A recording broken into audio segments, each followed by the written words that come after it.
Hello बच्चों, JEE mains 2026 का एक क्वेश्चन और देखते हैं। ये एटॉमिक स्ट्रक्चर चैप्टर से उसने लिया है। उसने हमें फर्स्ट एक एग्जांपल दिया है, वो है क्या, एन की वैल्यू। अब ये एन आप जानते हैं कौन सी क्वांटम नंबर है, ये प्रिंसिपल क्वांटम नंबर।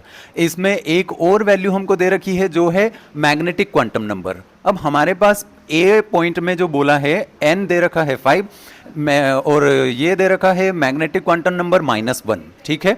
ऐसे ही दूसरे पॉइंट में बोल रहा है कि n की वैल्यू अगर 3 है, ये वाला हमारा होता है प्रिंसिपल क्वांटम नंबर, l की वैल्यू 2 है, ये होता है एजीमुथल क्वांटम नंबर, m की वैल्यू -1 है, ये होता है मैग्नेटिक क्वांटम नंबर, और s की वैल्यू दे रखी है +12 जो कि है कौन सा, spin quantum number, right.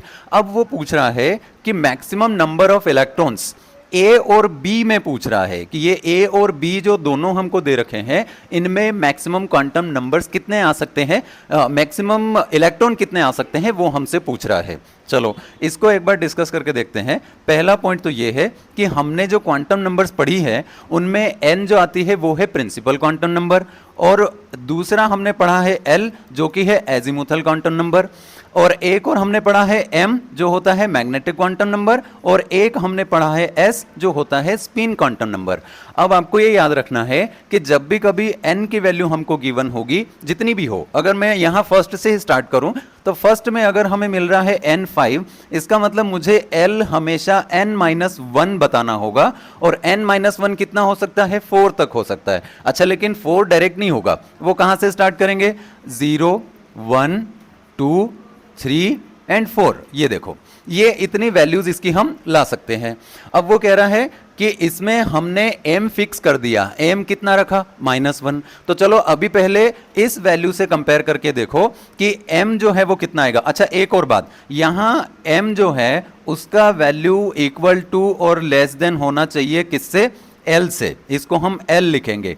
l जो है ये वाला हमारा कुछ इस टाइप से, ये देखो, इसको जरा हम ऐसे बनाते हैं, m और l में कंपैरिजन किया जाए तो अभी तो हमको मिल गया क्या, अभी हमको दे रखा है l, तो l हमारा ये देखो कुछ इस टाइप से वैल्यू वो बनाता है। उसका कहना है कि m की वैल्यू l से ज़्यादा नहीं जानी चाहिए, या तो कम होगी या उसके इक्वल होगी। अभी आपसे बोला जाए कि यहाँ जो हमको इतना सारा डेटा मिला है इसके अकॉर्डिंग m क्या हो सकता है, तो m देखो यहाँ तो 0 ही होगा। जब भी आप बात करते हैं कि l अगर 0 है तो m भी क्या होगा, 0। लेकिन l अगर 1 है तो m हमारा -1 0 +1 हो सकता है।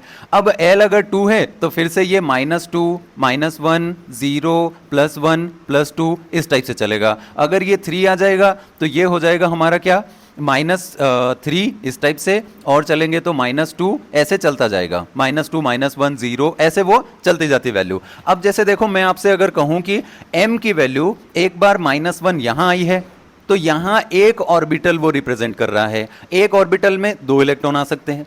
फिर अगर यहां फिर से एक बार माइनस आएगी, फिर 2 इलेक्ट्रॉन रिप्रेजेंट करेगा, फिर से माइनस आएगी, फिर 2 इलेक्ट्रॉन रिप्रेजेंट करेगा, फिर से माइनस आएगी, ऐसा करके टोटल वो 4 बार -1 आ सकता है। कब, जब n की वैल्यू 5 दे रखी हो। और अगर 4 बार m की वैल्यू -1 आ सकती है, मतलब 4 ऑर्बिटल वो रिप्रेजेंट कर रहा है, तो टोटल इलेक्ट्रॉन हो सकते हैं 8।